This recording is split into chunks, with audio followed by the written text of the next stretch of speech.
हा आहे आपला सफरचंदाचा मळा आणि हे आहे यांचा धुऱ्याचं अंतर. पाहू शकता गवत किती झालेलं आहे सफरचंदाच्या तासामध्ये, सॉरी मित्रांनो, फटामध्ये. आणि हे बघा यांनी ट्रॅक्टर मारलेला. आम्ही पण आता ट्रॅक्टर मारायला सुरुवात करणार आहे. ते पण 5-6 दिवस टाईम आहे आम्हाला. पण कारण की ते आता निधन झालेले आणि ते शेतमालक गेलेले गावा फिरायला.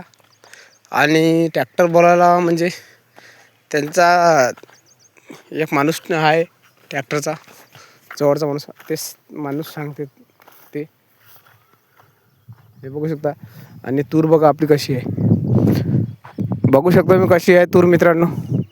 तर आमच्या एरियामध्ये तूर आणि पराठी हे सर्वात जास्त चालते. आणि यावर्षी सर्वात जास्त म्हणजे सांगायचं झालं तर तूरच लागवण केलेली आहे. सर्वात म्हणजे 70% लोकांनी तूर लागवण केलेली आहे.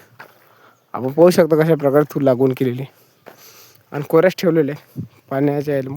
आणि ज्याचं पाणी त्यांनी हे लावलेलं आपलं मित्रांनो पराठी लागवण केलेली आहे.